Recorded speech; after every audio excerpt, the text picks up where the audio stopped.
Assalamu alaikum wa rahmatullahi wa barakatuh, très chers frères et très chères sœurs.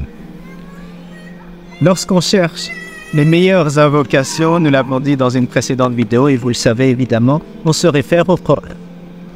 Et il y a dans la sourate numéro 25, c'est Al-Furqan. À la toute fin de cette sourate, Allah Azza wa Jal nous parle des êtres vertueux et les qualités de ces êtres vertueux. Et à la toute fin, il y a un dua qu'il est très bon d'apprendre et d'utiliser à profusion. Il est dit qu'à la toute fin de cette énumération des qualités des êtres Ibadur Rahman, les adorateurs du tout miséricordieux, il est dit وَالَّذِينَ يَقُولُونَ رَبَّنَا هَبْ لَنَا مِنْ أَزْوَاجِنَا وَذُرِّيَّاتِنَا قُرَّةَ أَعْيُنٍ وَجَعَلْنَا لِلْمُتَّقِينَ إِمَامًا. Et Allah Azza wa Jal dit juste après, c'est eux à qui il y a la garantie des plus hauts degrés, ils seront salués et accueillis. Quelle est cette invocation? Ils disent, ô Allah, ô notre Seigneur, ô notre Maître, fais-nous don, hablana, min azwajina wa dhurriyatina. Retenez avec moi, zawj, dans la langue arabe, c'est neutre, dans le sens, c'est pas féminin ou masculin, c'est le conjoint, celui avec lequel tu formes une paire. Donc quand moi je fais le dua, c'est que je parle de mon épouse. Quand une femme, quand Sagal fait ce dua, elle parle de son mari. Hablana min azwajina. Donne-nous, fais qu'il y ait en notre conjoint et en nos enfants, notre descendance, une fraîcheur pour les yeux, fraîcheur des yeux. Qurrata a'yun. Qurra, dans la langue arabe, ça renvoie à la base à la fraîcheur. Et donc, la douceur, le bonheur, vous voyez, toute cette béatitude qui accompagne ce moment-là, cet état de fraîcheur.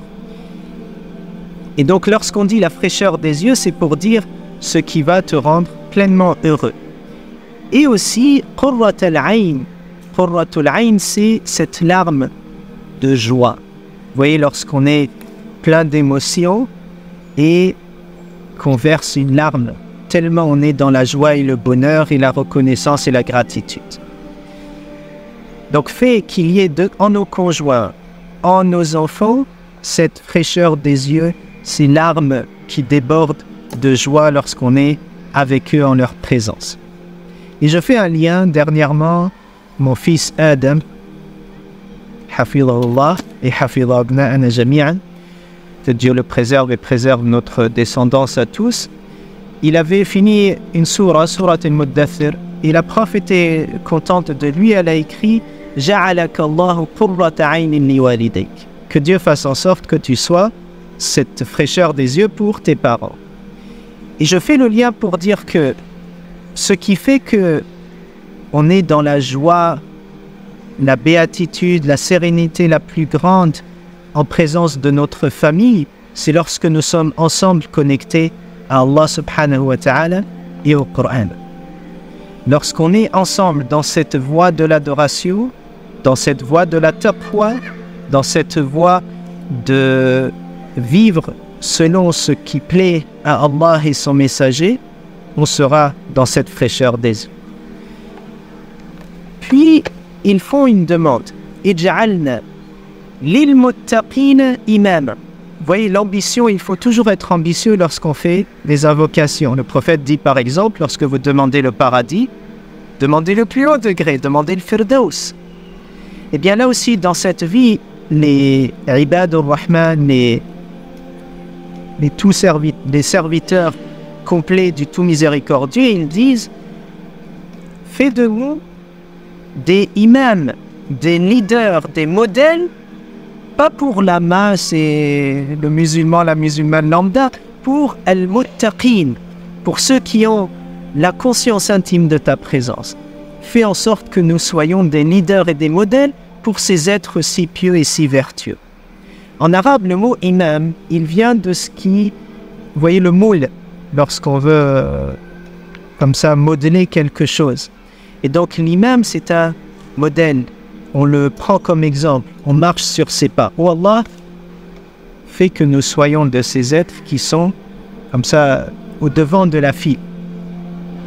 Et ça veut dire que ce sont des personnes qui ont encore une fois une très très grande ambition à tous les niveaux. Parce que le mot taqin, ça veut dire qu'ils ont cette pleine conscience d'Allah dans leur culte, les prières, dans le jeûne, dans la lecture du Coran. Ils ont cette conscience intime dans le rapport aux êtres, dans leur comportement, leur morale.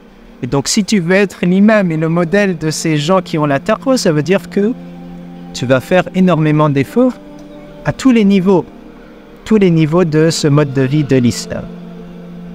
Voilà un très très beau dua que nous pouvons utiliser à profusion. Allahumma rabbana hab lana min azwajina wa dhurriyyatina qurrata a'yun waj'alna lil muttaqina imam.